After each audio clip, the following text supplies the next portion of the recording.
I'm Charlton Heston. I'm not a priest or a scholar. I'm an actor. I tell stories. I want to take you with me on an odyssey. Along the way, I'll tell you some of the oldest and greatest stories on Earth, the stories from the Bible.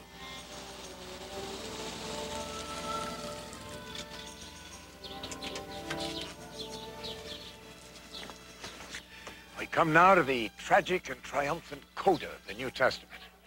The Passion, Crucifixion, and Resurrection. And we return full circle to the city of Jerusalem, where our story begins and ends.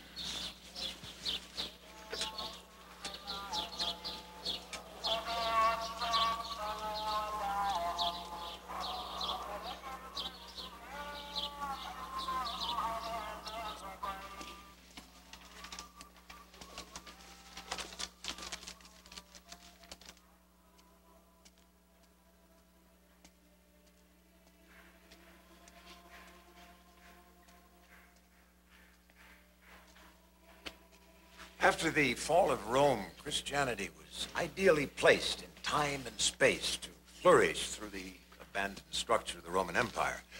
But the Bible was still not widely disseminated. Nevertheless, Christian monks in Britain began preaching in the Saxon tongue. As Britain grew, the Bible was translated several times into the maturing richness of the English language. King Alfred the Great was credited with personally translating part of one version. Here's Moses exhorting the Israelites in Old English. Sisis itcha Abrahamus Gott, from Shafta Freya, Susas Firdwereth, Modian Menroth, Ter Miklen Hand. In modern English, that's, it is the eternal God of Abraham, creation's Lord, who this camp protects, valiant and powerful with that mighty hand.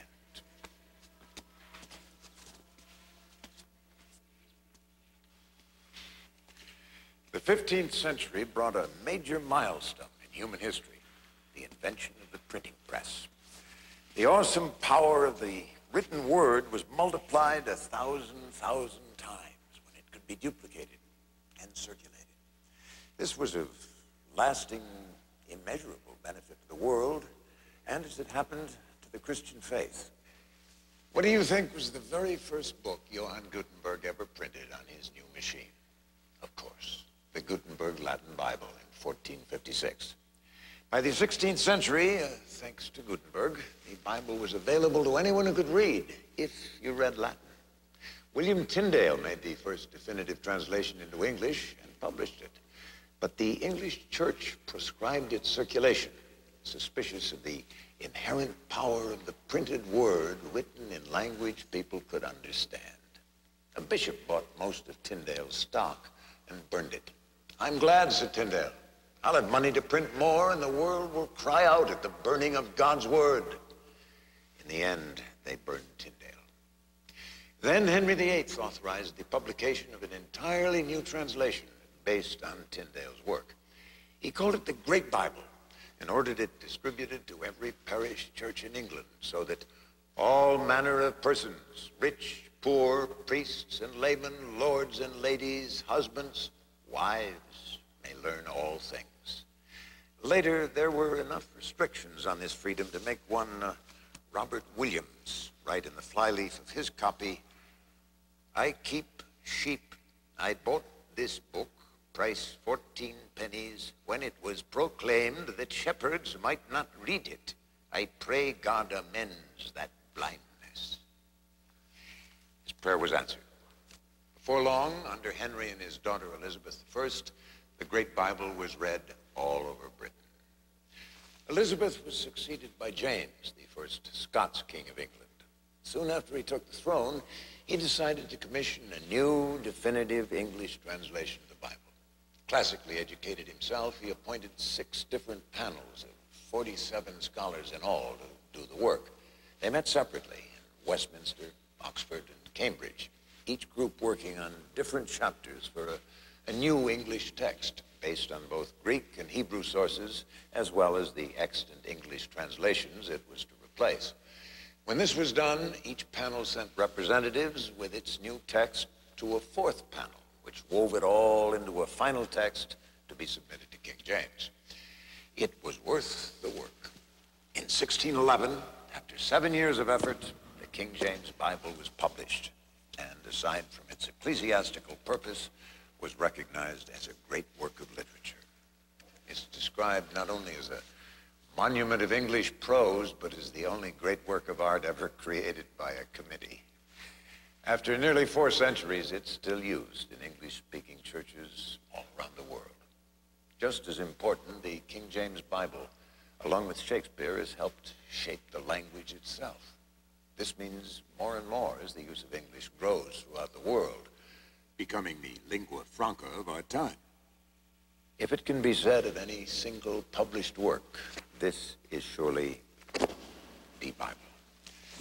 Why is the King James translation so good, so clearly the best? What makes any writing good? Strong, simple sentences, vivid, active verbs and nouns, colorful images, good dialogue. When it's as good as this, it also touches the heart. Now let's begin the end of the story, or the end of the beginning. When Jesus and his disciples entered the city, the time of quiet preaching was past. Jerusalem was not a quiet city. Pilate, the Roman governor, had to deal with the zealots and other rebel groups. The priests of Israel had to deal with false prophets who distracted the people. The new ideas of Jesus were not yet widely understood or accepted, but they were popular. That made him dangerous. All 4 Gospels describe the gathering storm as Jesus, surely now knowing his destiny, goes to meet it. The Pharisees, a strict Jewish sect at the time, would certainly have found Christ's preaching objectionable. Smelling danger, maybe blood in the air, some of Christ's followers begin to fade away, though his original disciples stand fast for the moment.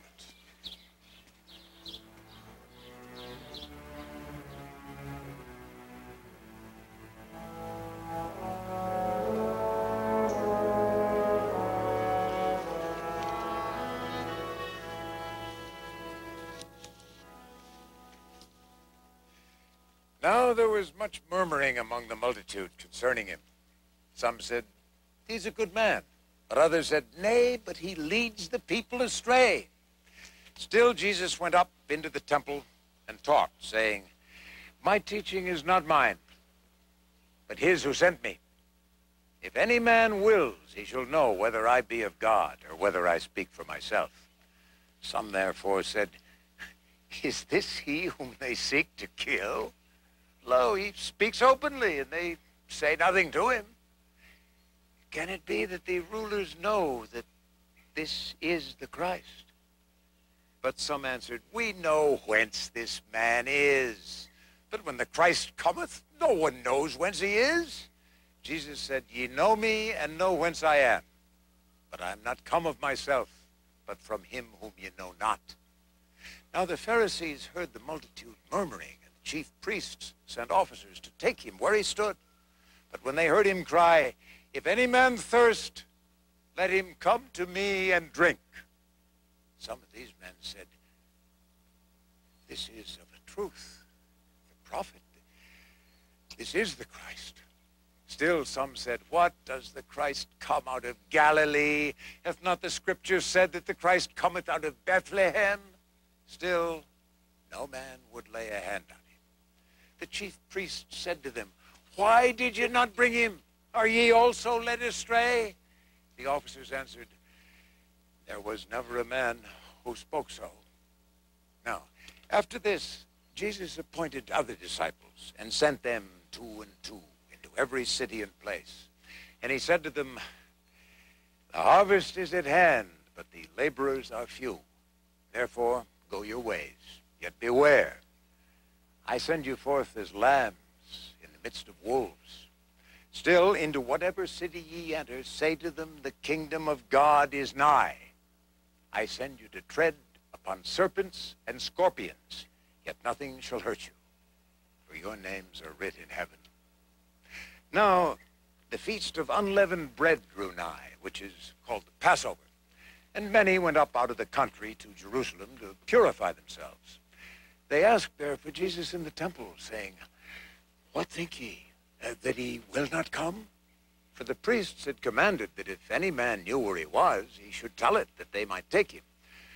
So the Pharisees took counsel how they might do this. And they sent forth spies, saying, Master, we know thou art true, and teachest the way of God, and carest not for anyone. Tell us, therefore, what thinkst thou? Is it lawful to give tribute to Caesar, or not? And Jesus said to them, Show me a penny. And they brought him a penny. And he said, Whose is this image and superscription? And they said, Caesar's. And he said, Then render unto Caesar the things that are Caesar's, and unto God the things that are God's. So they held their peace and went away. Now, since the Passover was at hand, the priests and the scribes and the elders of the people gathered together in the palace of the high priest, who was called Caiaphas, and consulted how they might take Jesus by craft and kill him. But they said, Not on the feast day, lest a tumult arise among the people. Now Jesus was in Bethany at this time, in the house of Simon the leper. And as he sat at meat, the woman Mary Magdalene came with an alabaster box of precious ointment and poured it on his head. When Judas Iscariot saw this, he said, To what purpose is this waste? This ointment might have been sold for much money to give to the poor. And they all murmured against her. But Jesus said to them, Why trouble ye the woman? She hath wrought a good work. The poor ye have always with you, but me ye have not always. She hath poured this ointment for my burial. And I say verily, wheresoever this gospel shall be preached in the whole world, there this also shall be told, what this woman hath done. Then Satan entered into Judas, though he was one of the 12. And he went away to the chief priests and said to them, What will ye give me if I deliver him to you? They weighed and gave him 30 pieces of silver. And from that moment, he sought to betray Jesus.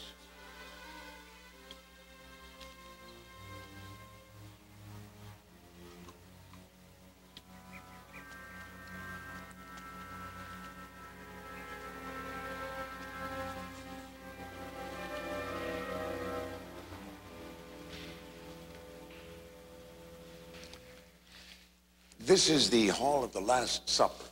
The room's been rebuilt often, most recently by the Crusaders. But this is said to be the place where Jesus gathered his disciples for that fateful dinner, the night of his betrayal. I said before, Jerusalem's a city crowded with spiritual significance. One floor down lies the tomb of David, ancient king of Israel. Do you suppose Jesus knew that? More important, does he see the web of plots around him, the small traps laid? He handles the question of paying Roman taxes easily enough. Does he know Judas will defect, even before Judas does? In these last scenes, the central issues, the core of the New Testament. Is Jesus the Messiah? My teaching is not mine, but his that sent me, he says. And with these words seals his fate. First, there's the feast day, Passover. He will not be taken then, the priests say, lest there be an uproar among the people. So there's time for a quiet meal with the disciples, the breaking of bread and wine, the first communion, and for Jesus, the last Passover.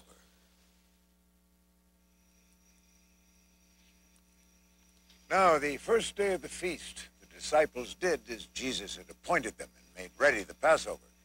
And when it was evening, he came with the 12 and sat at meat.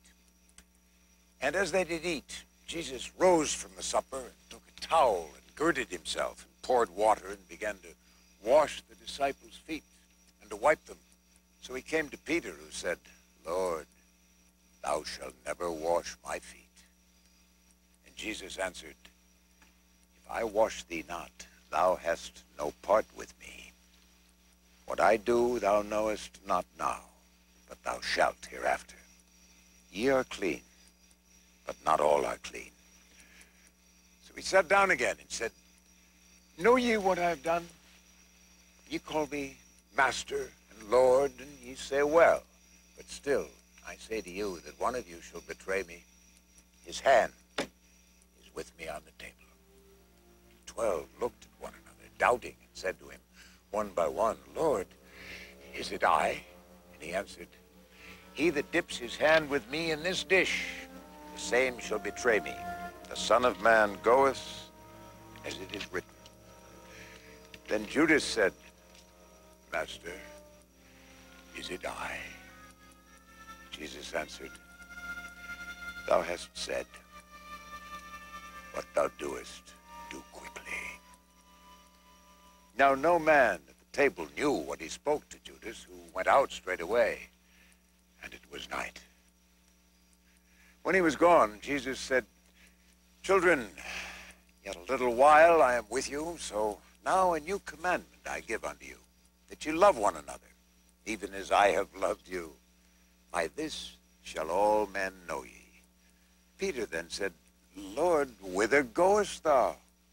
Jesus answered, Whither I go, thou canst not follow. Peter said, Lord, why can I not follow thee? I will lay down my life for thee. Jesus answered, Wilt thou lay down thy life for me? First, sit down and count the cost. Ye know not what ye ask. Peter said, Even if I must die with thee, I will not deny thee. And Jesus answered, Verily, verily I say unto thee, the cock shall not crow till thou hast denied me thrice. For I say, this which is written must be fulfilled. So he took bread and blessed and broke it and gave it to them and said, Take, eat, this is my body. And he took the cup and gave thanks and gave it to them, and they all drank of it. And he said, This is my blood of the New Testament, which I shed for you. But I will no more drink of the fruit of the vine until that day that I drink it new in the kingdom of God. Let not your heart be troubled. In my Father's house are many mansions. If it were not so, I would have told you. And if I go, I come again, that where I am, there ye may be also. And whither I go, ye know the way. Thomas said to him, Lord, we know not whither thou goest. How know we the way? Jesus said, I am the way, and the truth, and the life. No one cometh unto the Father but by me. Philip said, Lord, show us the Father. Jesus said, Have I been with you so long, and dost thou not know me, Philip? I am the Father. Ye know him. He abides with you. I will not leave you desolate. Yet a little while, and the world beholds me no more. But ye behold me. Because I live, ye shall live also. Let not your heart be fearful. If ye love me, rejoice because I go. And now I have told you. I will speak with you no more, for the world cometh. Arise, let us go hence, that the world may know that I love the Father. And when they had sung a hymn, they went out to the Mount of Olives. And Jesus said to them, Behold, the hour cometh, yea, is come, that ye shall be scattered every man, and leave me alone. In the world ye shall have tribulation, but be of good cheer. I have overcome the world. So they came at last to a place named Gethsemane. And Jesus said to his disciples, Abide ye here while I pray and watch.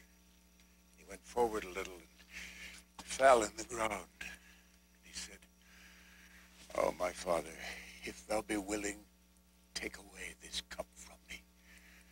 Nevertheless, not what I will, but what thou wilt. in agony he prayed, and his sweat was as great drops of blood falling down to the ground. And as he rose up from prayer, he found the disciples sleeping. And he said to Peter, "What? Could you not watch with me 1 hour? The spirit indeed is willing, but the flesh is weak." And again he went away and prayed and spoke the same words. When he turned, he found them asleep again, for their eyes were heavy. And he said to them, "Sleep on now. Take your rest. It is enough. The hour is come. Behold, the Son of Man is taken." And while he spoke, Judas came, and with him a band of soldiers with swords and torches. Jesus therefore went forth and said, "Whom seek ye?" They answered, "Jesus of Nazareth." And Judas came to him and said, "Hail, Master," and kissed him. And Jesus said, "Friend, do that for which thou art come." Then they came and laid hands on him and took him. Now Peter had a sword and drew it and struck one of the high priest's servants. And Jesus said, "Put up thy sword. This cup the Father hath given me. Shall I not drink it?" So the chief captain bound him. And Jesus said to him, "Are you come out to take me as a thief with swords? When I was daily with you in the temple, you stretched forth no hand against me. But this is your hour, and this is done." Then the disciples forsook him and fled.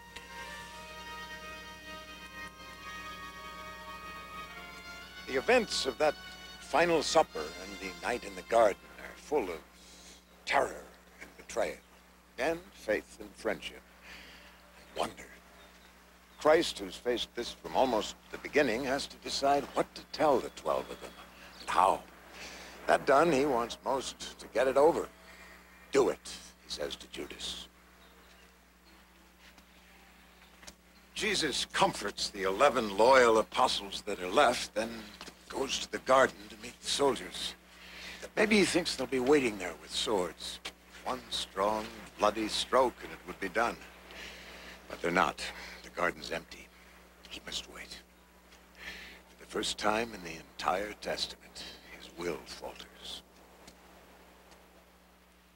Perhaps for one moment he's not the Christ, but the man struggling with his mortality who prays, "Please, don't let it end this way." This is said to be the very garden. This, the very rock where Jesus prayed for strength. From this moment, he is who he is. He smiles at his sleeping friends. Can they really have been sleeping? That's the sort of human frailty that, to me, rings true. Jesus calls his betrayer friend. He greets the soldiers like guests in his garden. He practices what he preached. They take him, and his disciples run away. Every man of them runs away.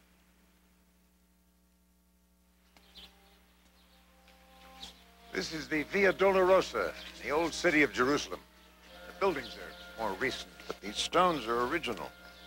Jesus may have stumbled here as he dragged his cross up towards the hill of Golgotha to his destiny. There's still the trial to come, and the cross. The lines of inevitability are closing towards a climax, which perhaps could be foreseen, but not avoided. I think Jesus knows this now. Philippians says it very well. Christ, equal with God, was made in the likeness of men. As a man, he was obedient unto death, even the death of the cross.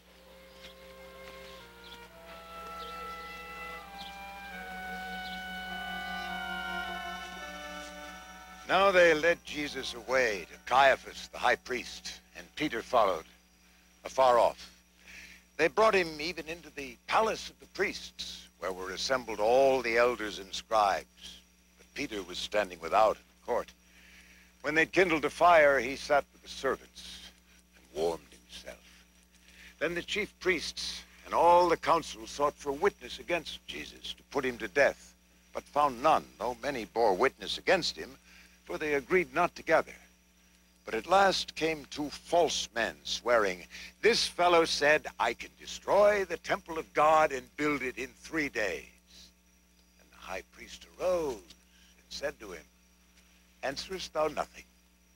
What is it which these men witness against thee?" But Jesus held his peace.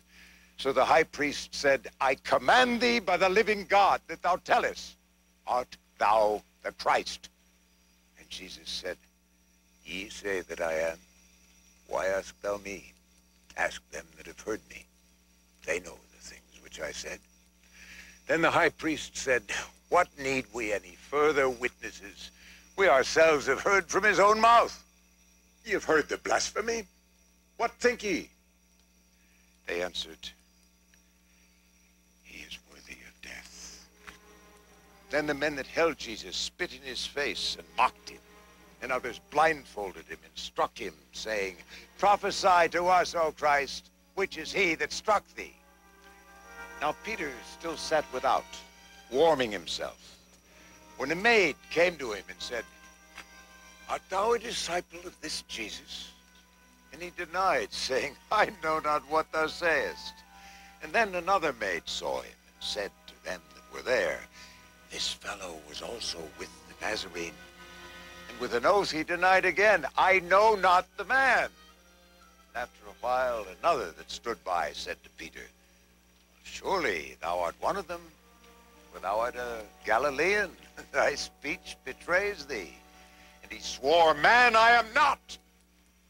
And at once the cock crowed.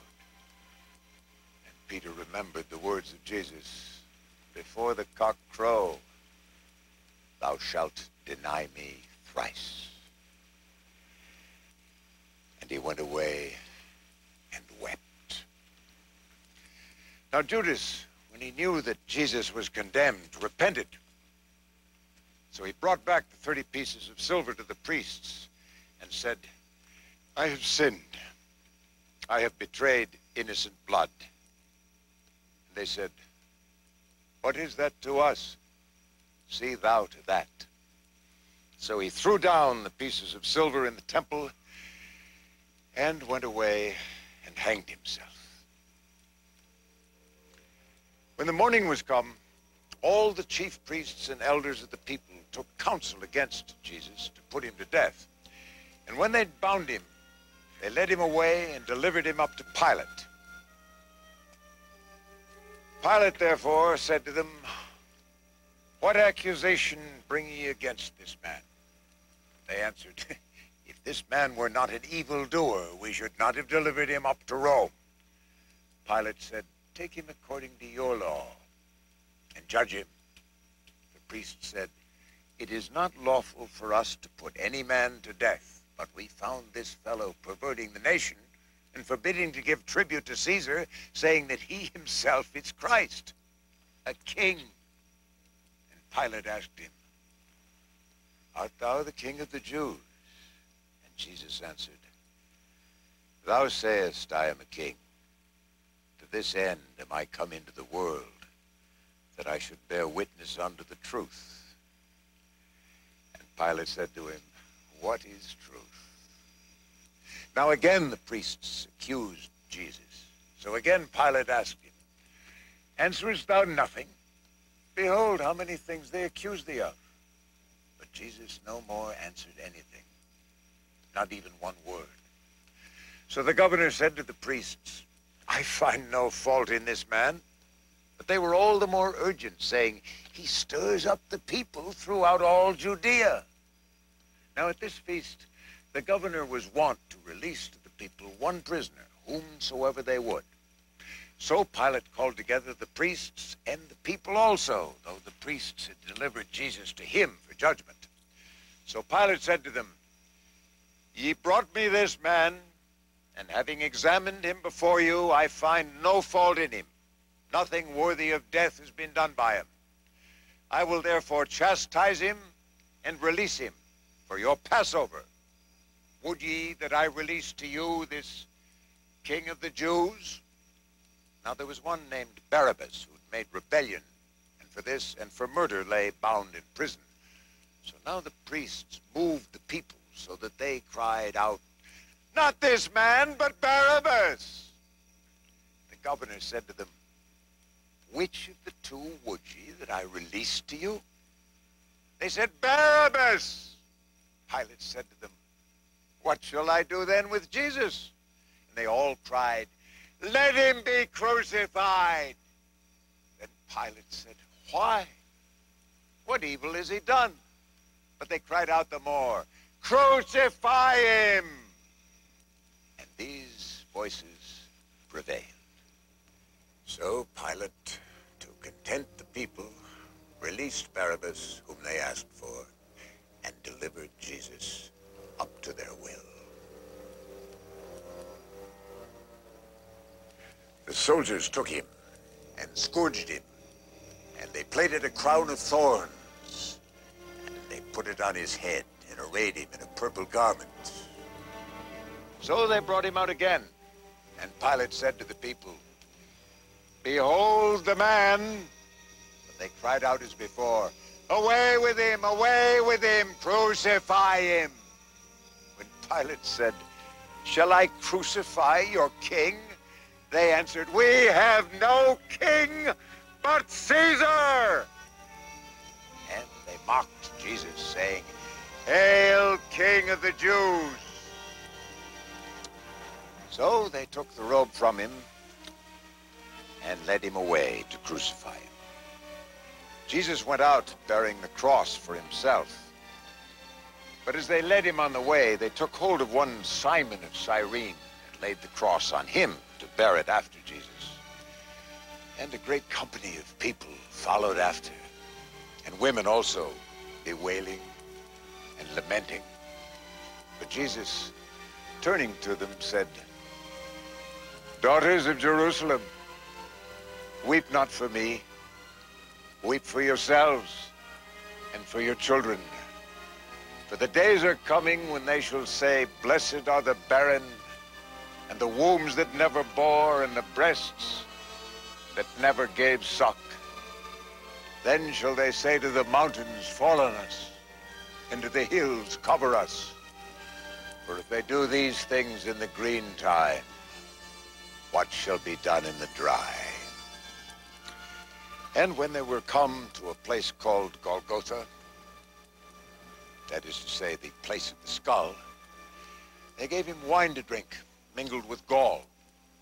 When he tasted it, he would not drink. Then they crucified him and sorted his garments, casting dice among them what every man should take. And with him they crucified two thieves, the one on his right hand and the other on his left. And now it was the third hour, and they set up over his head his accusation, "This is Jesus, the King of the Jews." Now many read this, for the place where Jesus was crucified was near the city, and it was written in Hebrew and in Latin and in Greek.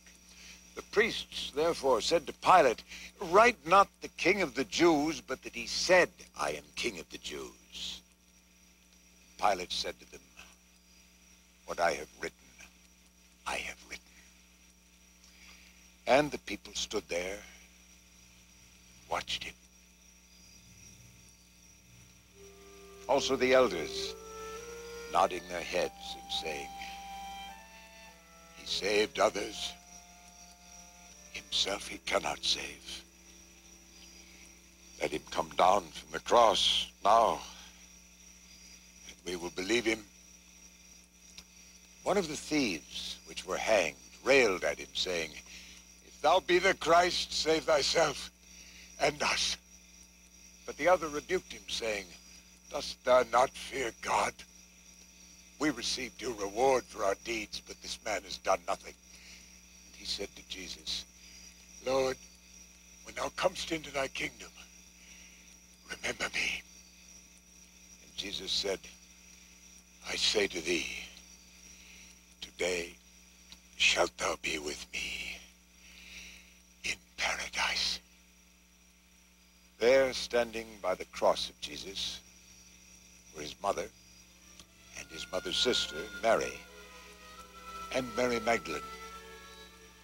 Now it was about the 6th hour, and a darkness came over the whole land until the 9th hour, the sun's light failing. And about the 9th hour, Jesus cried with a loud voice, my God, why hast thou forsaken me?" And then he said, "It is finished," and cried, "Father, into thy hands." And thus he gave up the ghost.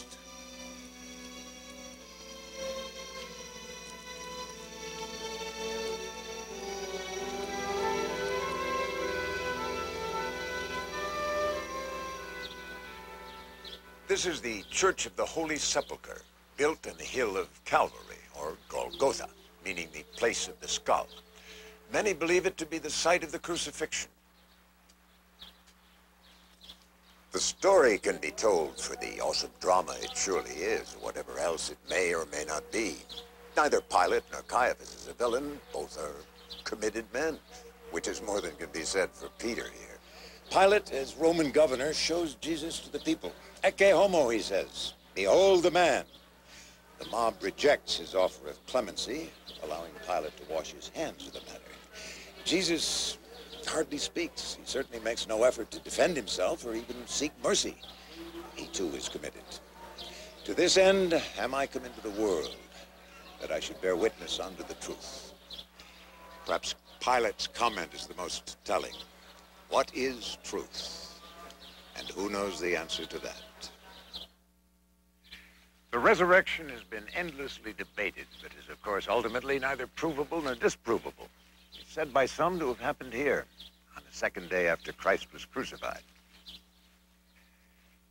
In 1883, General Gordon of Khartoum spotted a hill with a strange, skull-like look to it. Beneath the hill was a garden, which research showed may have belonged to Joseph of Arimathea. There's a small tomb carved from the living rock. There's a track where a stone could be moved to seal the entrance, or rolled away.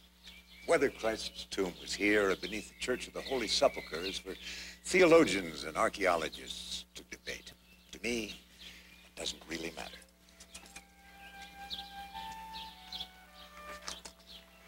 The resurrection is the crux of the New Testament, the focal point of the Gospels. Christ, having delivered his message to mankind and accepted the burden of their sins, comes back from the grave, both to reassure his disciples, to forgive Peter's denial, and significantly to provide reliable living witnesses to his resurrection and inspire them to spread the word he'd given them. All 4 Gospels describe this in detail. Still, to accept this witness requires an act of faith.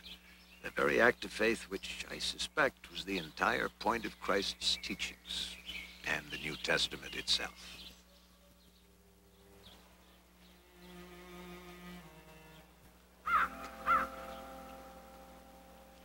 Now the sun was darkened, and the veil of the temple was rent in twain from the top to the bottom. And when the centurion that stood by over all saw what was done, he said, "Truly this was a righteous man."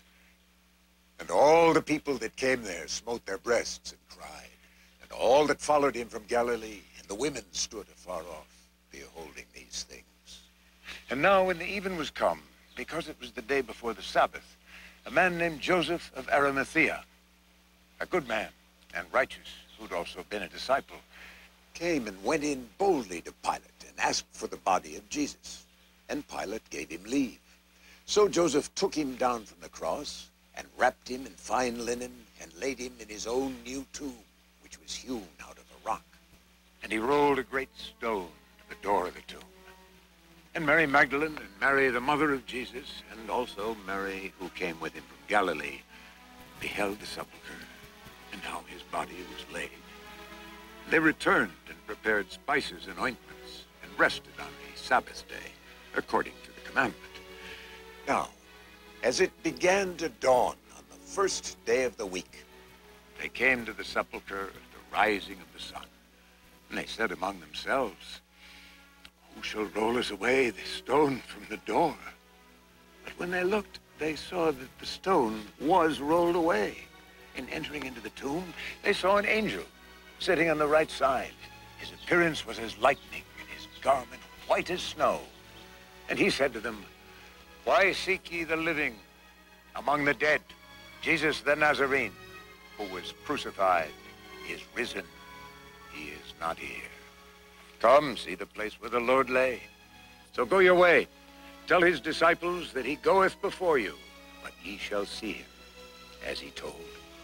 And Peter ran and looked, wondering at what was come to pass, for they had not known that he must rise again. And they rose up and returned to Jerusalem, rejoicing, "The Lord is risen." But Mary Magdalene stood still at the sepulchre, weeping. And as she turned, she saw Jesus standing there, but she knew him not. Supposing him to be the gardener, she said, "They have taken away my Lord, and I know not where they've laid him." And Jesus said to her, "Mary, whom seekest thou?" And she said to him, "Master." So he said to her, "Mary, touch me not, but go to my brethren and say, I ascend unto my Father and your Father, to my God and your God." And she went and told the disciples that she had seen the Lord and what he had spoken.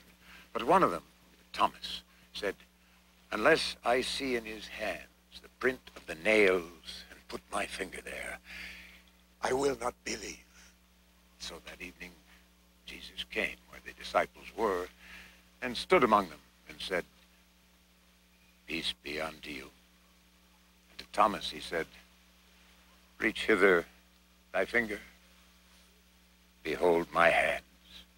And Thomas answered, "My Lord and my God." Then Jesus said, "Thomas, because ye have seen me, ye believe.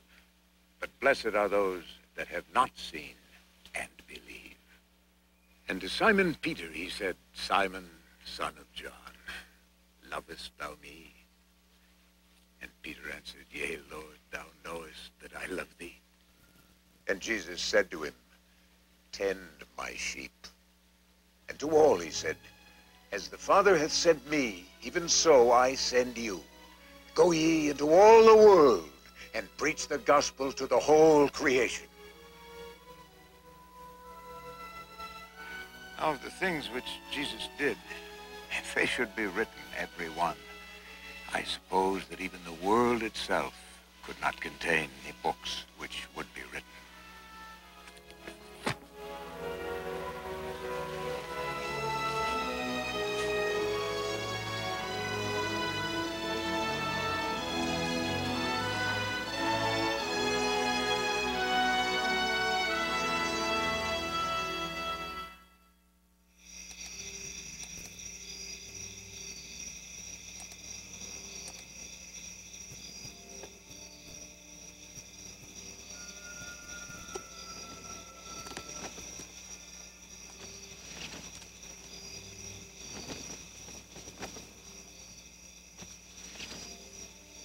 In the beginning was the Word, and the Word was God. And the Word endures. Words enrich us, define us. They mark our place in time and in the universe.